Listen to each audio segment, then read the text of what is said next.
lumutang at lumipad ang isang pare. Ito si Santo Joseph ng Cupertino, isang Italian priest at isa siya sa may pinakamahiwagang kwento sa kasaysayan ng Kristyanismo. Ayon sa mga saksi, habang si Father Joseph o Saint Joseph Cupertino ay nagsasagawa ng misa noong taong 1630, ay ikinagulat na lang ng lahat ang kanilang nakita dahil bigla na lang daw siyang lumutang habang siya ay nagmimisa o habang nasa malalim na pananalangin. Sinubukan pa raw itong hilain ng isa sa mga tao doon, ngunit nagpatuloy-tuloy lang ang kanyang paglipad hanggang hindi na ito maabot.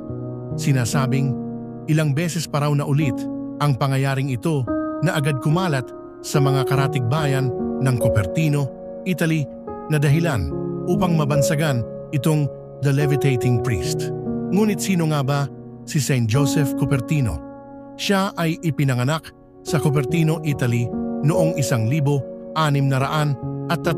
sa isang mahirap na pamilya.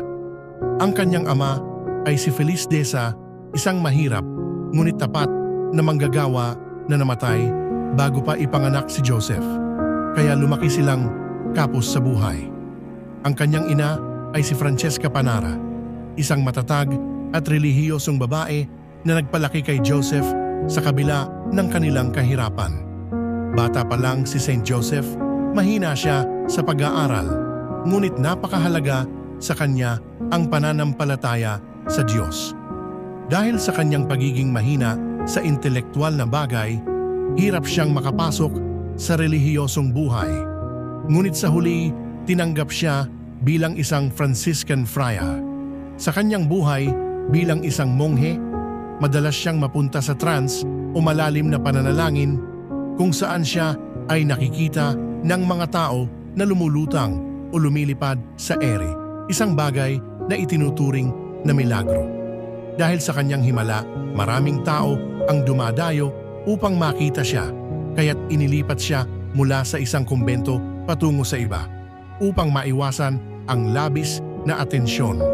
Namatay siya noong 1663 dahil sa malubhang sakit at katandaan siya ay kanunisa o opisyal na idineklarang santo ng simbahang Katoliko noong 1767 ni Papa Clement XIII at siya ay idiknilarang santo ng mga nag-aaral at kumukuha ng eksaminasyon at noong 1962 naman ay ginawan pa nga ito ng palabas na pinamagatang The Reluctant Saint. Kaya para sa mga mag-aaral dyan, pray Saint Joseph Cupertino patrons ng mga mag-aaral. Hanggang ngayon ay isang palaisipan pa rin sa atin ang kwentong ni Saint Joseph Cupertino. At nasa sa atin na lang kung tayo ba ay maniniwala o hindi. Lagi nating isipin, ang himala ng Diyos ay isang mahiwaga at walang nakakapagpaliwanag nito. Amen?